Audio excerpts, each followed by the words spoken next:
भाभी मैं जा रही हूँ। हाँ तो जाइए ना, आपको रोक कौन रहा है। ठीक है भाभी, चलती हूँ। दीदी सुनिए, रात का दाल का पूरी और खीर बचा हुआ है, पैक कर दूं क्या? वैसे भी आप लोग तो बासी खा लेते हैं ना।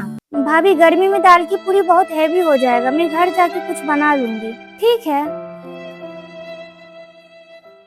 अगली बार भाभी कोई बहाना नहीं चलेगा, मेरी बहू के एनिवर्सरी पर आना ही होगा। वैसे भी भाभी मैं गर्मी छुट्टी की तो साल भर इंतजार करते रहती हूँ कि बहू बेटी पूरे परिवार एक साथ जुटे। भाभी गर्मी छुट्टी में ही तो पूरे परिवार एक साथ रहते हैं। भाभी थोड़ी देर में मैं आपको कॉल करती हूँ। मम्मी मैं निकलती हूँ, आपके दामाद बस स्टैंड पे आके खड़े हैं। बेटा भाभी से मिल लेती। नहीं मम्मी, लेट हो जाऊंगी, भाभी से फिर आके कभी मिल लूंगी। बेटी दामाद जी को घर बुलाओ, भाभी से मिलके दान पुण्य ले लो। भाभी से मिल चुकी हूँ मम्मी। अच्छा तो तुम्हारी भाभी विदाई क्या दी? तो मुझे दिखाई नहीं। माँ से भी विदाई लेने का इरादा है क्या? नहीं मम्मी, भाभी कुछ विदाई नहीं दी, उल्टा मुझे बोली जाओ ना आप यहाँ से, आपको रोक कौन रहा है यहाँ पे। और मम्मी भाभी बोली कि रात का दाल पूरी रखा हुआ है, दे दूं क्या?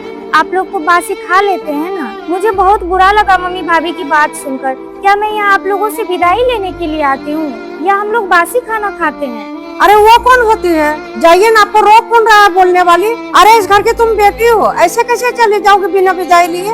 ऐसे खाली हाथ कौन अपनी बेटी को विदा कर देता है? रहने दो ना मम्मी, तुम क्यों गुस्सा कर रही हो? क्या बहू को नहीं पता कि बेटी घर की लक्ष्मी होती है? जितना देंगे उतना ही बका बरकत होगा। अगर मेरी बेटी को कुछ देना ही नहीं था तो बुलाई क्यों? बड़ी आई एनिवर्सरी बनाने वाली। मेरी बेटी क्या इसका एक केक का टुकड़ा खाने आई थी? और तुम खाली यहाँ ससुराल नहीं जाओगी। वहाँ तुम्हारी ननद बोलेगी भाभी क्या मिला मायके में, दिखाइए। और तुम्हारी सास बोलेगी बहू क्या मिला, दिखाओ। तो तुम क्या बोलोगी, क्या दिखाओगी? मम्मी तुम मेरी वजह से भाभी से झगड़ा मत करो, बुढ़ापे में बहू ही काम आएगी, बेटी नहीं। ठीक है, लेकिन तुम्हारी माँ अभी जिंदा है, तुम्हें खाली हाथ नहीं जाने दूंगी। अभी पूछती हूँ मैं उससे। हेलो भाभी, आप मेरी एनिवर्सरी पे आए नहीं, सिर्फ भैया आए और गिफ्ट देके चले गए, रुके भी नहीं।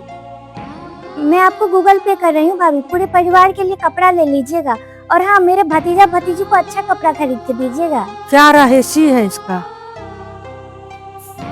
ठीक है भाभी, रखती हूँ, प्रणाम।